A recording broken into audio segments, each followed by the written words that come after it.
Guys, today we're going to take a look at the Vessel's Poco Kamado grill. So let's get into it.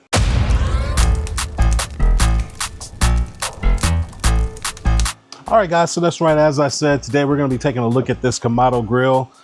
Shout out to Vessels for sending over this Kamado. Full disclosure, they did send this to me to check out and review. They did not pay me to say anything on this video, so I'm going to be completely honest with you guys. Now, as you guys typically know, I don't really do reviews per se. I just show you a grill that I'm working with and cook on it, and that's what we're going to do today. So I'm not really going to say a whole lot about it. It's a traditional Kamado. It's just a miniature size. I will say it is kind of heavy. I know 73 pounds doesn't seem like a lot, but it does seem kind of heavy for moving it around. I will say that up front, so we don't even have any bones to mix about that. It is a heavy grill, but it cooks very well. I've played around with this thing now for probably about a month or so, maybe even a little bit more, and I've gotten a few cooks out of it. Just kind of, feel it out and see how it works. I've cooked on large full-size Kamados, and they work really well. And this is no different. It's just a miniature size. So no, we're not going to be able to smoke a full brisket on this thing. I know you're probably looking for that, but hey, we can't perform miracles here. We can just do the best with what we got.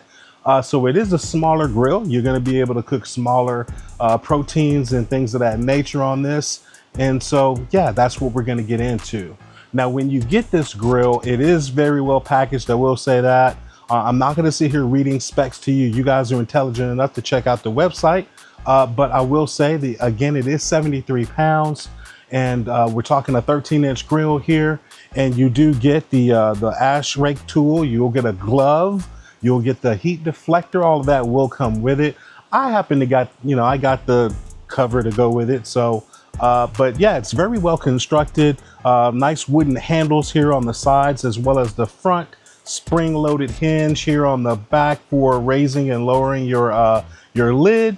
And guys, I'm not going to keep talking about it. Let's get a cook in. Let's cook something on this together. All right, so let's do it. Okay, for today's cook that we're going to do on this grill, I chose good old classic drumsticks, and we're going to season it up with that Fiesta brand today. And we're going to use that Uncle Chris's Texas barbecue rub.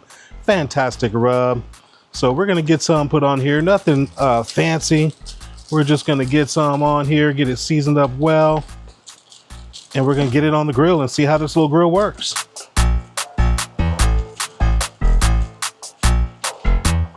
All right, guys, we've got our grill up to temperature of about 300 degrees Fahrenheit, and we're going to go ahead and get our drumsticks on.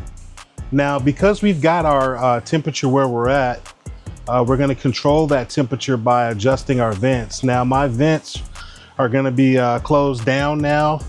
My top vents are going to be probably about a quarter open, and my bottom vents, I actually have the slotted holes are going to be probably to the second set of 5s, and that's what we're going to rock. That's what we're going to rock with here, and try to maintain this temperature of about 300 degrees Fahrenheit. So our chicken legs or drumsticks are on. We're going to get this thing closed up and let it do what it do.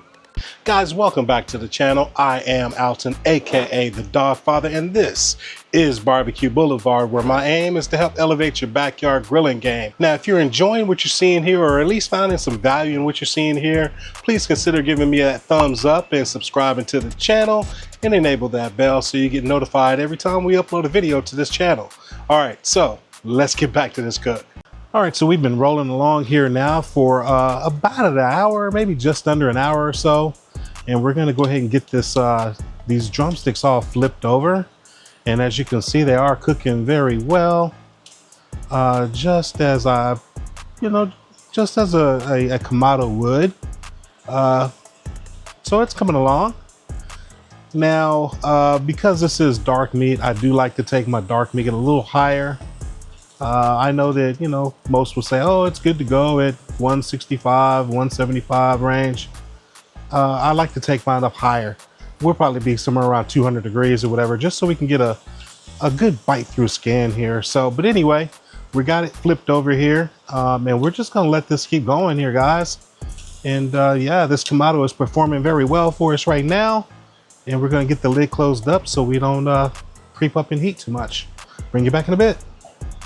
Hey gang, do you listen to barbecue podcasts? Well, if you do, come check us out on the Black Smoke Barbecue Podcast. We've got some phenomenal guests that's appearing on our show, and I think you're gonna enjoy it. And alongside of that, we've got Harder Charcoal as one of the official sponsors of the Black Smoke Barbecue Podcast. So come check us out, the Black Smoke Barbecue Podcast. All right, guys, so we've been going now here for about an hour and a half or so, maybe just slightly over. And as I said, with my dark meat, I like to get up to somewhere in the 200-degree range. Right here, we're at 195. Not sure if you guys can see that, but this was 192. So we're where we need to be on this.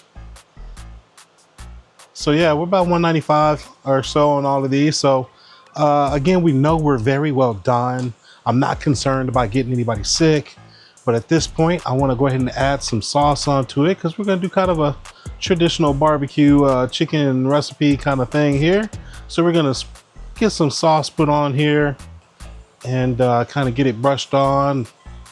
And we're going to let this glaze up here, and then we're going to get this off, and we'll be able to taste some barbecue chicken and see how our little Vessels Kamado grill did for us. So I'm gonna get these glazed up, and I'll bring you back here in a little bit, and we'll go ahead and taste these drumsticks and see how they turned out.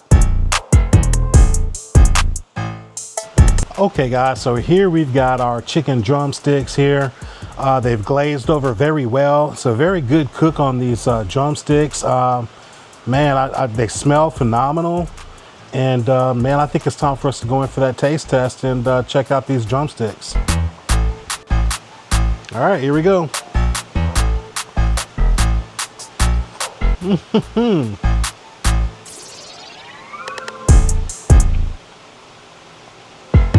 Man, that's a great tasting drumstick. This cooked really well. The chicken was done perfectly, and man, it's hot right here next to this grill, and I'm gonna show you guys why. This is gonna be a good pro tip for you. So if you guys can see that, we are pushing 550 degrees or so because I've got the top vent and the bottom vent wide open. This is one of the things I love about Kamado cookers is that when you're finished cooking, open your vents all the way and just let it burn everything off. So all of this stuff that's on here from the sugars, from the sauce and whatnot, is just gonna get burned up and will brush away really easy. So pro tip, when you wanna clean this grill after a cook, open your vents wide open and just let it go. Now, as you just saw, guys, our little Kamado grill here from Vessels performed very well. Again, it's a Kamado. Kamados are tried and true, so they always seem to work really well. Now, what do I think about the grill? I love it. I love cooking on Kamado grills. I think they're fantastic. I do think that it has a specific market. You know, people that maybe don't have a big space for big grills, this might be good for.